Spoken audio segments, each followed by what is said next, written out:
الحمد للہ رب العالمین والصلاة والسلام علی رسولہ الکریم وعلی آلہ واصحابہ اجمعین، اما بعد۔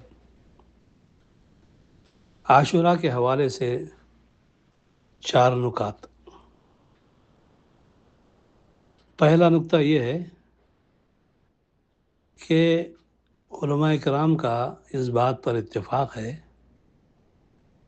کہ یوم عاشوراء کا روزہ رکھنا سنت ہے، بلکہ یہ سنت موقدہ ہے۔ نبی کریم صلی اللہ علیہ وسلم اس روزے کا دوسرے دنوں کی نسبت زیادہ اہتمام فرمایا کرتے تھے، چونکہ یہ رمضان کے فرض روزوں کے بعد بہت ہی اہم ترین روزہ ہے، اور اس لیے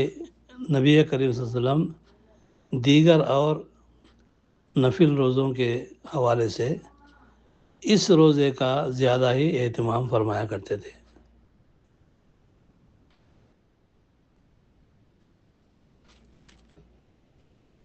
اسی لیے اہل اسلام میں اہل سنت والجماعت عاشورے کی اسی وجہ سے تعظیم کرتے ہیں، جیسا کہ نبی کریم صلی اللہ علیہ وسلم نے خود اس کی تعظیم فرمائی ہے۔ اور اہل سنت اس دن کا روزہ رکھ کر اللہ تعالیٰ کا قرب حاصل کرتے ہیں۔ یہ سب نبی کریم صلی اللہ علیہ وسلم کی پیروی اور اقتداء میں۔ تو معلوم یہ ہوا کہ اہل سنت کے نزدیک عاشورے کا روزہ اہم ترین روزہ ہے۔ اس حوالے سے دوسرا نقطہ یہ ہے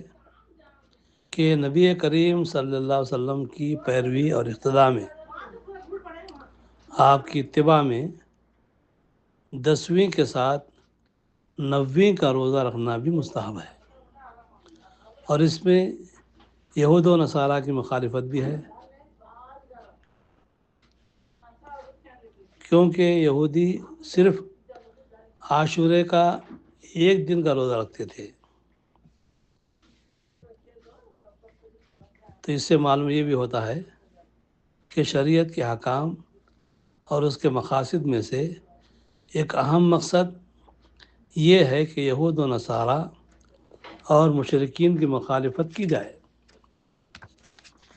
یعنی یہود و نصارہ کی مخالفت جو ہے مقاصد شریعت میں شامل ہے، اور ان سے ہر اس چیز میں الگ رہا جائے جو ان کے دین بلکہ دینی شعائر یا ان کی مخصوص عادات میں سے ہو۔ چنانچہ 10ویں کے ساتھ 9ویں کا روزہ رکھنا ایک عملی تربیتی سنت ہے، اور روزے کی تاکیدی سنتوں میں سے یاد رکھیں، یعنی اس روزے کی جو خصوصاً احادیث میں جس بات کا ذکر کیا گیا ہے یہودیوں کی مخالفت کا، اس میں ایک اہم سنت یہ ہے کہ یہودی سحری نہیں کھاتے تھے، جبکہ نبی کریم صلی اللہ علیہ وسلم نے اہل اسلام کو روزوں کے لیے سحری کھانے کا حکم دیا ہے۔ چنانچہ مسلم شریف کی روایت میں آتا ہے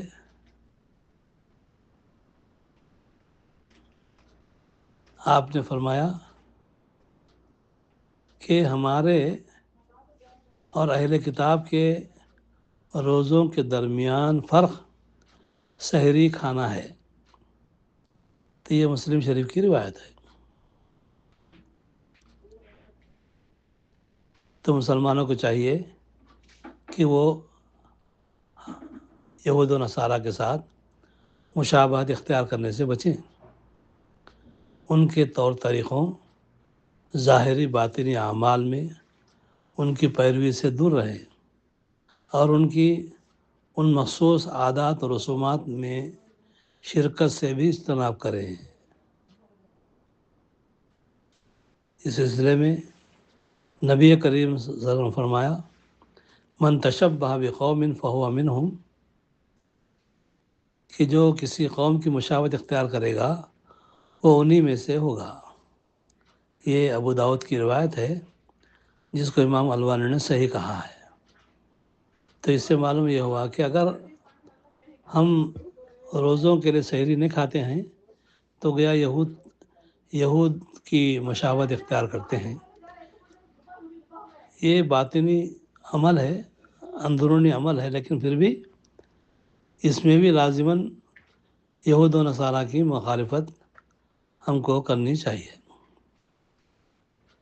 اس حوالے سے ایک بات یہ ہے یاد رکھنے کی کہ نبی کریم صلی اللہ علیہ وسلم نے مخالفت میں فرمایا کہ اگر میں اگلے سال زندہ رہا لأصومن التاسع، میں 9ویں کا روزہ رکھوں گا، یہود کی مخالفت کے حوالے سے۔ تو مستحب یہی ہے کہ عاشورہ کا تنہا روزہ نہیں بلکہ 9ویں کے روزے کے ساتھ 10ویں کا روزہ بھی رکھیں۔ اب بعض علماء جو کہتے ہیں کہ 10ویں 11ویں کا بھی جو ہے مستحب ہے، اس سلسلے میں صحیح بات تو اختلافی مسئلہ ہے۔ یہ صحیح بات یہی ہے کہ 9ویں اور 10ویں ہی کافی ہے۔ بعض علماء نے کہا کہ 9ویں 10ویں 11ویں میں رکھو، یہ تکلف کی ضرورت نہیں ہے، چونکہ نبی نے 9ویں کے روزے رکھنے کا عہد کیا تھا یا اشارہ دیا تھا، جبکہ عاشورے کی فضیلت بھی ہے، اس لیے 9ویں اور 10ویں کا روزہ صحیح ہے۔ اس سلسلے میں تیسرا نقطہ یہ ہے کہ نبی کریم صلی اللہ علیہ وسلم اور آپ کے پیروکار مسلمان موسیٰ اور بنی اسرائیل کی نسبت ان سے زیادہ حقدار اور قریب ہیں، یعنی ہم مسلمان موسیٰ سے قریب ہیں یہود و نصارہ کی بنسبت، بلکہ تمام انبیاء و مرسلین کی نسبت بھی زیادہ حقدار مسلمان ہی ہیں، اس لیے کہ جن قوموں نے انبیاء کے دین سے انحراف کیا اور اپنے دین میں تحریف اور تبدیلی کر دی، یعنی سابقہ انبیاء اور رسولوں کے امتیوں نے ان کے دین کو بگاڑ دیا تھا، جس کے مقابلے میں یہ امت محمدیہ دیگر انبیاء کی اصل تعلیمات کی زیادہ پیروی کرنے والی امت ہے۔ چونکہ یوم عاشورہ کا فیض اس بات کی یاد دہانی ہے کہ امت محمدی صلی اللہ علیہ وسلم قیامت تک خیر و بلائی پر قائم رہے گی، اور یوم عاشورہ کے روزے میں اس بات کی تاکید بھی ہے کہ اہل سنت والجماعت اہل بیت کے زیادہ حقدار ہیں،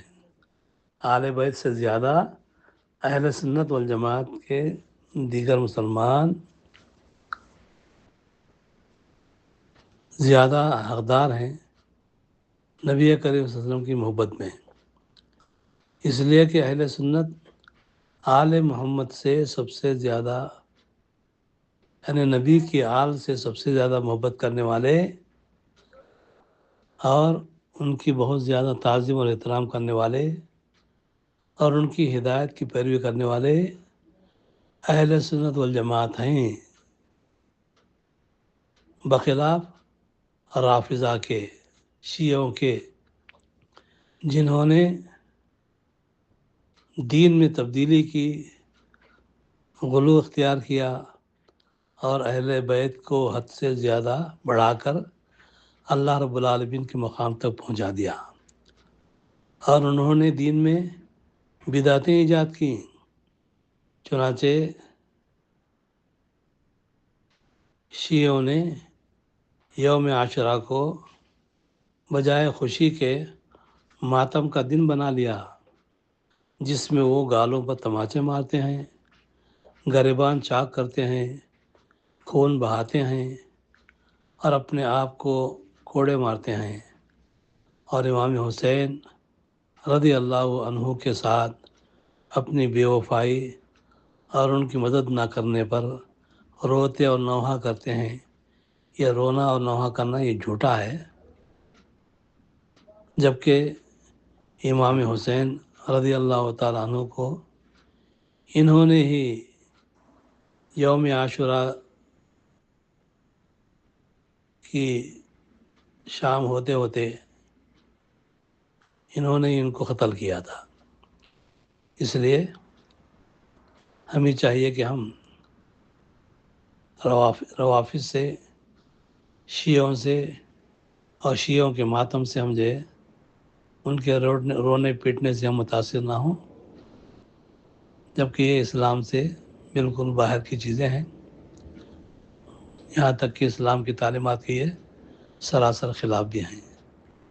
ان سے ہم کو، ان کاموں سے ہم کو بچنا چاہیے. اللہ تعالی ہم کو ان خرافات سے محفوظ رکھے. وآخر دعوانا الحمدللہ رب العالمین.